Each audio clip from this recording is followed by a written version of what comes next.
अस्सलाम वालेकुम। कैसे हैं आप? सब ठीक हैं? आज की वीडियो जो मैं बना रहा हूँ वो बेसिकली पीएचडी अकाउंटिंग सॉफ्टवेयर पर है। और मैंने एक प्रीवियस वीडियो बनाई थी जिसके अंदर मैंने आपको बताया था कि किस तरह पीएचडी में हम अपनी कंपनी को बना सकते हैं, किस तरह उसके अंदर हम एंट्रीज को पास कर सकते हैं, किस तरह हम अपनी रिपोर्ट्स को जनरेट कर सकते हैं। तो आज की वीडियो में जो मैं आपको बताने जा रहा हूँ कि हम किस तरह अपनी इन्वेंटरी आइटम्स को हम पीएचडी अकाउंटिंग सॉफ्टवेयर में क्रिएट कर सकते हैं और फिर उनको कैसे सेव कर सकते हैं। तो उसके लिए सबसे पहले मुझे मेंटेन के टैब में जाना पड़ेगा। उस पर मैं क्लिक करूंगा तो यहाँ पे देखेंगे तो इन्वेंटरी आइटम्स का एक टैब शो हो रहा है। उसको जब मैं क्लिक करूंगा तो आप देख सकेंगे एक नई विंडो ओपन होती है जिसके अंदर मेंटेन इन्वेंटरी आइटम्स लिखा हुआ है। अब इस विंडो में अगर मैं इसमें सर्च की ऑप्शन पे क्लिक करता हूँ तो कोई मेरी इस टाइम इन्वेंटरी आइटम्स नहीं है। तो मैं वो क्रिएट करना आपको सिखाऊंगा वो कैसे कर सकते हैं। मसलन मैं इसको एक एग्जांपल लेता हूँ कि मैं स्पोर्ट्स से रिलेटेड मेरा बिजनेस है और मैं स्पोर्ट्स से रिलेटेड गुड्स को जो है ना वो आज सेल कर रहा हूँ। तो उसके लिए मैं क्या कर रहा हूँ कि अपनी इन्वेंटरी आइटम्स क्रिएट करके आपको बताता हूँ कुछ स्पोर्ट्स गुड्स की। तो उसके लिए मुझे पहले आइटम आईडी क्रिएट करना पड़ेगा, वो मैंने 001 रखा। या उसके बाद मैंने पर्स जो रखी वो अपनी प्रोडक्ट रखी, वो रखी फुटबॉल। ठीक हो गया। अब मैंने इसको फुटबॉल आइटम्स को ये रखा, उसके बाद स्टॉक आइटम्स बेसिकली ये सर्विसेज लेबर वगैरह कुछ भी नहीं है तो ये स्टॉक आइटम्स में जाएगी। फिर ये सेल पर्पस के लिए है। फिर प्राइस लेवल बेसिकली क्या होता है कि आपको पता है जब आप एक बिजनेस कर रहे होते हो तो उसमें आपके डिफरेंट कस्टमर्स होते हैं। अब मतलब कोई कस्टमर एक ऐसा है जो एक इंडिविजुअल फुटबॉल लेने आता है तो मैं उसको एक इंडिविजुअल फुटबॉल अगर सेल कर रहा हूँ तो मैं उसके लिए प्राइस लेवल 1 रख देता हूँ। अब अमूमन फुटबॉल की प्राइस 4 से 5 हज़ार होती है तो मैं इसकी प्राइस सपोज कर लो 5000 रखता हूँ। ठीक हो गया। अब एक कस्टमर वो होता है जो एक से ज्यादा चीजें लेने आता है, उसको मैं सपोज कर लो कि मैं कहता हूँ कि मैं उसको फुटबॉल अगर एक के हिसाब से दूंगा तो मैं 4800 का दूंगा। इसके अलावा एक कस्टमर वो होता है जो मेरे से बल्क में चीजें काफी ज्यादा उठाता है तो फिर मैं उसको डिस्काउंट के तौर पे भी चीजें सेल करता हूँ तो मैं उसको सपोज कर लो 4500 के हिसाब से जो है ना वो सेल करूंगा एक फुटबॉल। तो मैंने 3 प्राइस लेवल्स बना ली इंडिविजुअल के लिए, फिर एक इंडिविजुअल से ज्यादा कुछ चीजें लेने आ रहा है और फिर एक वो जो बल्क में क्वांटिटी मुझसे बाय कर रहा है। मैं इसको क्या कर देता हूँ, ओके कर देता हूँ तो उसने वो तीनों जो है ना वो मेरे प्राइस लेवल यहाँ पे ना शो कर दिए। ठीक हो गया। उसके बाद यहाँ पे किस आपके मैयर आपकी यूनिट्स कौन से हैं, फिर आइटम टाइप्स क्या है, लोकेशन क्या है आपकी, फिर कॉस्टिंग का मेथड क्या है, वो पाइप हुआ है लाइफ हुआ है। ठीक है, मैं पहले जो बना रहा हूँ पहले हम फिर सेल कर रहा हूँ। ठीक है। फिर यूनिट कॉस्ट क्या है वो पूछ रहा है, फिर इनकम टैक्स की टाइप पूछ रहा है। फिर इसके अलावा यहाँ पे आप देखेंगे कि different accounts automatically inventory account में चीजें ऐड हो रही हैं, फिर कॉस्ट ऑफ सेल में ऐड हो रही हैं, और फिर सेल्स अकाउंट में सेल्स का बाय डिफॉल्ट अकाउंट बने हुए हैं वो यहाँ पे वो शो कर रहा है। अब आपका यहाँ पे पूछ रहा है कि मिनिमम स्टॉक कितना होना चाहिए। मैं अपने से जिम कर लेता हूँ, मेरे पास सिस्टम मिनिमम स्टॉक जो होना चाहिए जिस आप मैनेजरियल कॉस्ट अकाउंटिंग में देखते हैं कि मिनिमम स्टॉक मेरे पास कितना हो। तो मैं सपोज कर ले जिम कर लेता हूँ कि मेरे पास 100 मिनिमम स्टॉक होना चाहिए लास्ट। और री ऑर्डर क्वांटिटी अगर मैं कहीं से बनवा रहा हूँ तो फिर मेरे पास री ऑर्डर क्वांटिटी कितनी होनी चाहिए। मैं सपोज कर लो कि जिसपे वो री ऑर्डर मेरा हो तो मैं 200 रख देता हूँ। ठीक हो गया। और प्रेफर वेंडर आईडी जिससे आप बाई कर रहे हैं तो अब यहाँ पे इसकी भी आप आईडी बना सकते हैं कैसे होगी। उसके बाद नेक्स्ट है बिगनिंग बैलेंस। मैं अपने से कुछ इसके फुटबॉल के बिगनिंग बैलेंस को ना ऐड कर देता हूँ। ठीक है कि मेरे पास आइटम फुटबॉल है, मेरे पास स्टार्टिंग में कुछ क्वांटिटी पड़ी हुई है, मैं ज्यूम कर रहा हूँ। ठीक है, तो मेरे पास मैं ज्यूम करता हूँ कि मेरे पास 200 फुटबॉल जो है ना वो स्टार्टिंग में पड़े हुए हैं। ठीक है। और एक की जो यूनिट कॉस्ट है जो मेरे पास इस बिगिनिंग में पड़े हुए हैं वो कितने में मुझे पड़ी है, जो मैंने बाय किया 3500 में। ठीक हो गया। यानी 200 और 3500 के हिसाब से मेरे पास टोटल कॉस्ट के जो फुटबॉल जो है वो पड़े हुए हैं। और मैं इसको क्या कर देता हूँ, ओके तो ये सेव हो गया। ठीक है।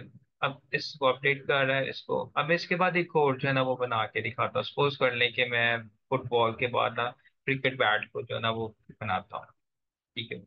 अब ये क्रिकेट बैट है। Cricket bat.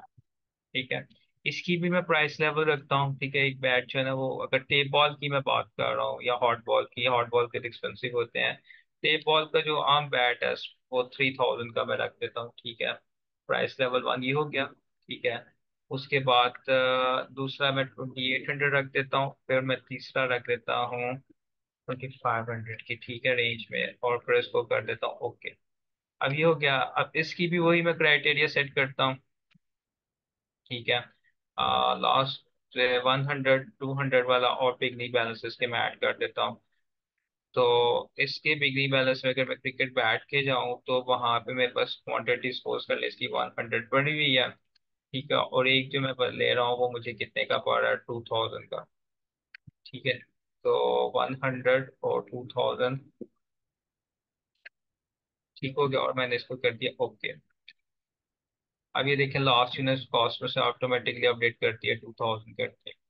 ये हो गया, अब मेरी ये भी सेव होगी। ठीक है, अब उसके बाद मैं इसको क्या कर देता हूँ, बंद कर देता हूँ। ठीक है, क्लोज करता हूँ। और नेक्स्ट जाता हूँ मैं टास्क में जाता हूँ, और यहाँ पे मैं जाता हूँ सेल इन्वेस्टिंग में जाता हूँ। अब सेल इन्वेस्टिंग में ना कस्टमर वो पहले पूछा कस्टमर आईडी नहीं है, तो कस्टमर आईडी को आपको बनाना पड़ेगा। मैं कस्टमर आईडी पहले बना देता हूँ जिसको मैं ये सेल करने जा रहा हूँ। ठीक है, तो अब मैं सेल किसको करने जा रहा हूँ, कस्टमर आईडी को बनाता हूँ। ठीक है, अब वो न्यू कस्टमर आईडी है, मैं यहाँ पे क्लिक कर रहा हूँ। न्यू कस्टमर आईडी है, सपोज कर लो जिसको आप बेचने जा रहे हो वो आपका असलम है। सॉरी, कस्टमर आईडी है वो 01, नेम क्या है, असलम। ठीक है, जिसको मैं कर रहा हूँ, तो इसको मैंने क्या कर दिया, सेव कर दिया। ठीक है, उसने वही बना दिया। तो अब मैंने सपोज करता हूँ कि आपका नाम असलम को जो है ना वो सेल करता हूँ, और वो अपनी आइटम जो है ना वो यहाँ पे कौन सी सेल कर रहा हूँ, फुटबॉल को कर रहा हूँ। ठीक है, कितनी क्वांटिटी कर रहा हूँ, मैं इसको कर रहा हूँ 10 फुटबॉल जो है ना वो कर रहा हूँ। ठीक है, और प्राइस लेवल आपके कौन सी प्राइस लेवल, क्योंकि ये इंडिविजुअल नहीं है, एक से ज्यादा है, तो मैं इसको प्राइस लेवल सेटिंग कर देता हूँ। और फिर इसको क्या कर दूंगा, सेव कर दूंगा। और 1 मिनट, हाँ, इधर वो कह रहे हैं किसको आप कर रहे हो, तो मैं यहाँ पे असलम को कर देता हूँ और फिर सेव करता हूँ। ठीक है, अब चूंकि इसका पिकिंग व्यवस्थित है तो उसने वार्निंग दे दी। अब ये देखें यहाँ पे मैंने इसको सेल कर दिया। अब मैंने करने के बाद ना नेक्स्ट जाता हूँ इसमें रिपोर्ट्स में। तो रिपोर्ट्स में इन्वेंट्री में जाता हूँ, तो यहाँ पे काफी ज्यादा इन्वेंट्री से रिलेटेड जो है ना वो आ गई है। मैं पहले उसकी वर्कशीट ओपन करता हूँ, अगर आप देखेंगे तो। ठीक है, इसकी रीऑर्डर वर्कशीट है, इसमें नहीं। तो आप लोग यहाँ पे देख सकते हो कि आपकी जो है ना डिफरेंट ज्यादा स्टॉक स्टेटस रिपोर्ट है। ठीक है, फुटबॉल की देखें आपकी, पहले मैंने 200 थी मेरे पास, आपकी 10 सेल कर दी तो पीछे कितनी रहेगी, 100 मिनिमम स्टॉक, ये भी आ गया। क्रिकेट बैग मैंने कोई भी सेल नहीं की, तो ये सारा बताने लगा हुआ है आपका। ठीक हो गया। इसके अलावा अगर मैं कॉस्ट ऑफ गुड्स सोल्ड को ओपन करूं, तो कॉस्ट ऑफ गुड्स सोल्ड में जो मैंने अभी तक ये देखें आपकी एक एंट्री की थी फुटबॉल की, जिसमें मैंने 10 सेल की थी, और वो कितने के हिसाब से 35, वो डेबिट में भी शो कर रहा है और क्रेडिट में भी शो करने लगा हुआ। इसी तरह आप रिपोर्ट्स में जाके अपना जो भी आप सेल बाय और सेल कर रहे हैं वो सारा का सारा आप देख सकते हैं। तो मुझे उम्मीद है कि आपको मेरी इस वीडियो से काफी ज्यादा सीखने को मिलेगा कि किस तरह हम अपनी इन्वेंटरी आइटम्स को क्रिएट कर रहे हैं। बीच में वेंडर की भी आईडी बनाने लगे हुए हैं जिसको हम सेल कर रहे हैं। उसके बाद हम सेल इनवॉइस में जाके किस तरह हम अपने कोई भी आइटम जो है ना वो सेल कर सकते हैं, और रिपोर्ट्स में जाके हम इनकी डिफरेंट जो रिपोर्ट्स हैं वो देख सकते हैं। ठीक है, तो ये आपकी बेसिकली जो थी ना वो दो आइटम्स लिस्ट है, ये भी आपकी डिफरेंट इन्वेंटरी आइटम्स हैं आगे। तो थैंक यू सो मच आपका मेरी वीडियो देखने का। इसी तरह मेरी वीडियोस देखते रहे तो मुझे उम्मीद है कि काफ़ी चीज़ें आपको सीखने को मिलेंगी। थैंक यू सो मच, मेरे चैनल को सब्सक्राइब और मेरी वीडियोस को लाइक ज़रूर करते रहिएगा।